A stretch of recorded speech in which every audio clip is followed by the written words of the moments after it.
Bonjour, Ludovic Leclerc, votre analyste pour Badger Investor. Voici la mise à jour en vidéo de mon avis concernant le S&P 500. Alors S&P 500 cette semaine, grosse semaine baissière qui n'est, à mon sens, pas terminée. Cette impulsion baissière n'est pas finie.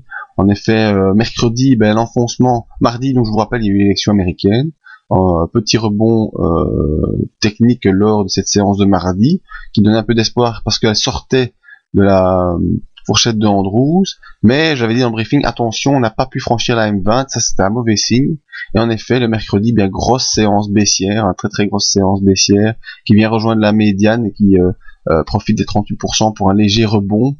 Ensuite, jeudi, on poursuit, on enfonce la médiane, on sort des bandes de Bollinger, on provoque une grosse accélération baissière, et ensuite, vendredi, on temporise un petit peu, après avoir quasiment rejoint les 50% de retracement de la hausse de l'été, et on est sous la M100. Donc ça, on est en configuration assez mauvaise, et je penche plus dans ces genres de configuration pour une poursuite baissière plutôt qu'un rebond. Et s'il y a un rebond, il ne pourra être que technique, c'est-à-dire un retour probable ici dans cette zone des 38% avant une poursuite baissière, mais nous verrons cela plus tard.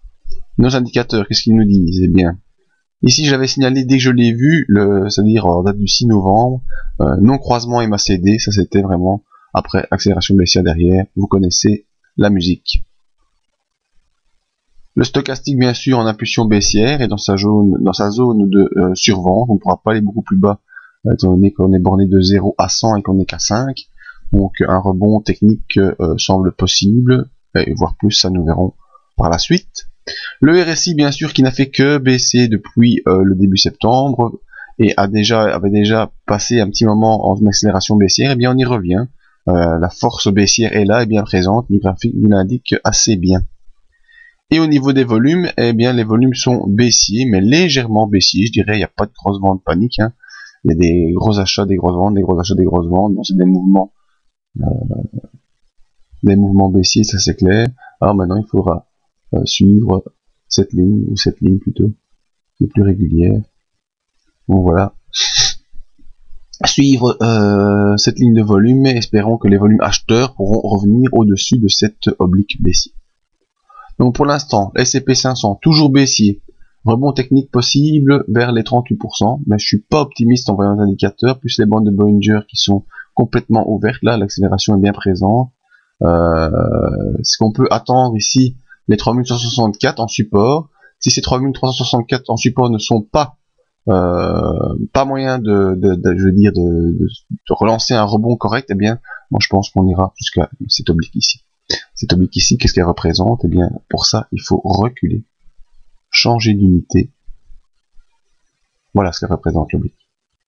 C'est en fait le grand range haussier qui est en cours depuis le mois de mars 2009. Et il est possible qu'on doive le rejoindre lors de cette impulsion. Vous voyez le support mensuel ici, si je me fais un petit rapprochement, donc je suis en unité hebdomadaire, le support ici des 1304 points est en danger, on est sous la M20 mensuelle, et il est fort probable qu'on rejoigne au moins la M100, si pas le bas ici du range, vers 1316. Voilà, c'est une vision un peu pessimiste, mais une vision qui me semble être réaliste pour l'instant. Voilà, en tout cas, rendez-vous dans le briefing tous les matins sur le site. Venez voir nos autres services offerts, une petite adresse mail et la page Facebook pour suivre nos mises à jour. Merci à tous, à bientôt.